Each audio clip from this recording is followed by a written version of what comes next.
Bonjour, dans ma dernière vidéo, je vous partageais comment créer une annonce pour mettre en vente votre bien immobilier. Aujourd'hui, je vais vous faire mon retour après cette longue attente. Mais devinez quoi, rien ne s'est passé comme je l'aurais imaginé. Baisse de prix, changement d'annonce, faire appel à un mandataire pour mettre en vente la maison parce que je déménage et je quitte la France, rien ne s'est passé comme prévu.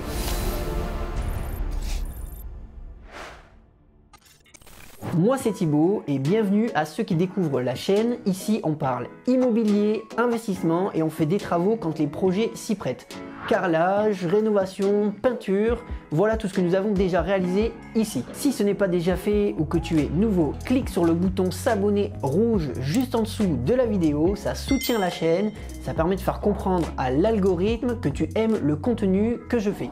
Partie 1, les annonces. Comprendre pourquoi la vente a été aussi longue et pourquoi il y a des erreurs qui ont été commises. Revenons rapidement sur cette dernière vidéo. Nous avons créé l'annonce, défini le texte de description, les photos et le prix en regardant sur plusieurs sites internet pour comparer le prix de vente en se fiant aux estimations pour que le prix soit en cohérence avec tous les biens qu'il y a autour de chez moi, autour du bien mis en vente. À cette étape-là, tout paraît normal, mais une donnée importante dans l'équation a été oubliée. Cette donnée, c'est l'analyse du contexte du marché de l'immobilier pour prendre en compte l'évolution des prix des biens immobiliers. Lors de la vente et lors du contexte que je vous présente ici, nous sommes vers août 2022 lors de la mise en vente du bien immobilier et généralement le marché immobilier l'été est assez calme. L'information que j'aurais dû prendre en compte, c'est la hausse des taux d'intérêt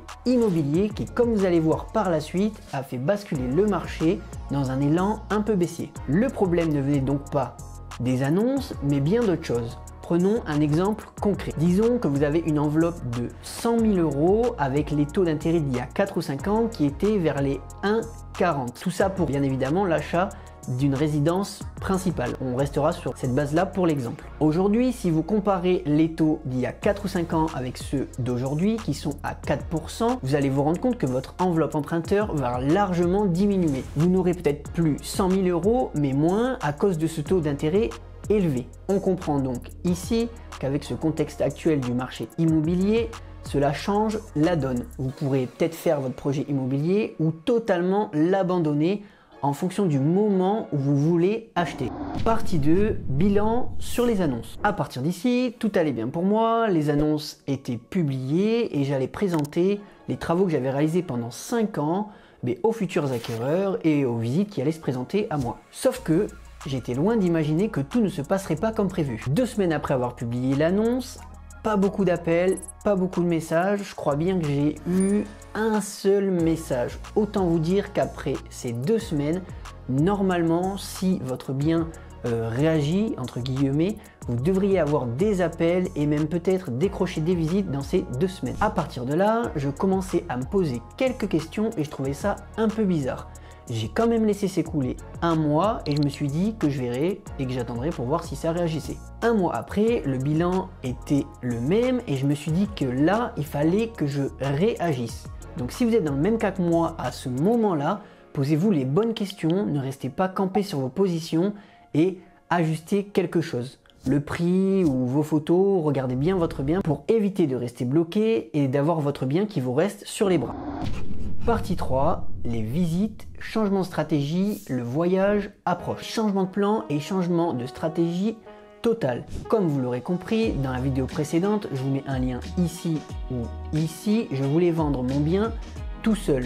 Mais à distance, c'est très compliqué à gérer, sachant que 11 000 km me séparent de la France. Ah oui, pour ceux qui sont sur la chaîne principale et qui ne sont pas encore abonnés à la chaîne secondaire, j'ai enclenché un changement de vie total.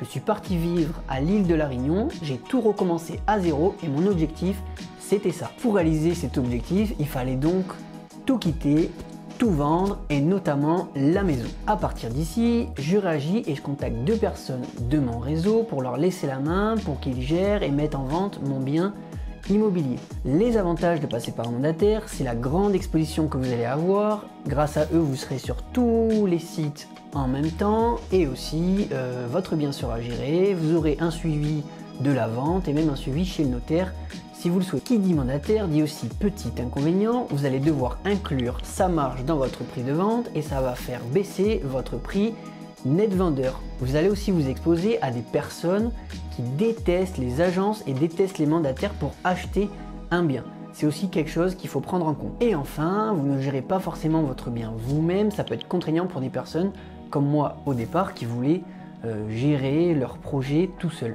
J'ai donc trouvé un mandataire qui est venu rapidement, il a reestimé la maison, on a tout posé à plat, on a fait le point sur le prix et il m'a aussi laissé champ libre sur le prix au départ pour pouvoir mettre la maison au prix que je voulais. Merci à toi Erwan si tu regardes la vidéo. Alors attention, petit disclaimer, je ne critique pas les mandataires. En règle générale, il y en a qui sont bien, il y en a qui sont moins bien, il y en a d'autres qui vous laisseront gérer le prix, il y en a d'autres qui ils vous obligeront pas, mais ils vont un peu vous forcer la main pour aligner le prix absolument pour pas que les biens restent dans leur panier de biens immobiliers ou de leur agence pour pas que ça leur reste sur les bras. Et donc après avoir revu les prix avec Erwan à la baisse, la maison descend donc à 295 000 €, ce qui fait une baisse significative de 20 000 € sur le prix de départ que j'avais mis dans l'annonce de la vidéo précédente. C'est quand même une déception de ce côté-là car je voulais vendre au meilleur prix, vous allez me dire un peu comme tout le monde. Partie 4. Le prix. Maintenant que le prix est baissé, les choses ont un peu mieux évolué. On a eu 5 ou 6 appels en quelques semaines, c'était donc bien le prix qui faisait partie d'un des problèmes dans l'équation. À ce stade-là, vous allez dire l'histoire est terminée et la maison est vendue. Eh bien, pas du tout. Immobilier est rentré dans une baisse des taux d'intérêt, ce qui a fait baisser l'enveloppe emprunteur, comme je l'expliquais dans l'exemple, en partie 1. Cette phase-là est liée au fait que les banques ont emprunté à des taux d'intérêt bas, voire nuls. C'est ce qui fait que nous sommes arrivés ici. Et oui, il ne fallait pas se leurrer, ça ne pouvait pas rester comme ça. Ce qui se passe, c'est qu'à cette étape-là, les biens immobiliers étaient surévalués et toujours affichés à des prix hauts. Beaucoup d'offres et donc moins d'acheteurs, c'est la loi du marché immobilier. Revenons donc à la vente de la maison qui a traîné encore jusqu'à novembre, jusqu'à mon départ pour l'île de la Réunion. Et là, autant vous dire que je me suis dit qu'il fallait que je réagisse encore. J'ai conclu avec le mandataire un nouveau prix bas, nouvelle déception, mais je ne voulais pas que le bien me reste sur les bras à distance. Et surtout, que je payais le crédit de la maison et qu'il fallait que je me loge à l'île de la Réunion. À la suite de ça, on a déclenché encore plus de visites et même une offre. Mais devinez quoi? Les personnes se sont rétractées. À ce moment-là, j'en pouvais plus. Bon, pour vous la faire courte, gros coup de pression de nouveau et surtout pour en finir avec la partie prix, on a dû encore conclure la baisse du prix. On l'a mis à 235 000 € frais d'agence inclus, ce qui a déclenché une visite coup de cœur pour une vente qui a commencé en août et qui a fini en mai à peu près. Enfin voilà, j'ai subi des baisses de tous les côtés et c'était pas évident. Le bilan de cette vidéo est ce que vous devez en retirer. Nous voilà donc au bilan de cette vidéo et voici ce que vous devez retenir de mon expérience si vous aussi vous vendez ou vous voulez vendre dans des conditions difficiles comme les miennes. Nous sommes donc sur une vente plutôt longue qui a duré 9 mois et j'ai encaissé une baisse de 80 000 €. Il y avait un problème de marché et aussi un problème de prix qui n'était pas du tout le bon. Le prix du marché de ma ville était bien le bon à l'instant T, donc en août quand j'ai publié l'annonce, mais le marché de l'immobilier a évolué, les taux ont augmenté comme je l'ai expliqué et c'est ça qui a fait que ça a duré. Il y avait donc peu d'acheteurs et une baisse significative devait arriver et je suis tombé en plein dedans. Retenez bien 3 choses. Il faut prendre en compte le prix immobilier de votre ville, ne pas croire que son bien est le meilleur du marché et surtout, il faut accepter des baisses du prix, ne pas rester sur ses acquis, surtout dans des contextes difficiles comme on est en train de vivre en 2022 et en 2023. J'anticipe les commentaires et les personnes qui vont me dire que j'ai surestimé mon bien, mais rappelez-vous bien, j'ai fait les choses dans l'ordre, il y a eu des estimations de la maison, j'ai calculé les prix du marché et surtout j'ai voulu faire les choses tout seul. La seule chose et l'erreur que j'ai commise, c'est que je n'ai pas pris en compte le contexte économique, ce qui m'a fait perdre du temps et de l'argent, entre guillemets. Mais bon, tout ça n'est pas négatif. J'avais prévu une marge de manœuvre sur le prix et je retombe sur mes pattes en faisant une magnifique plus-value. Dernière chose, pour vous confirmer que le marché est bien tendu, j'ai quelqu'un de ma famille qui est aussi en train de vendre et il lui arrive la même chose que moi, galère de visite, galère d'offres, donc le marché est bel et bien compliqué en ce moment. Voilà pour cette vidéo. Dans la dernière vidéo de la série, on parlera chiffres, je vous mettrai la plus-value réalisée, le prix de vente et on parlera aussi fiscalité. Je peux vous dire que je suis extrêmement content de cette vente et que la suite des investissements arrive. Vous verrez tout ça sur la chaîne YouTube.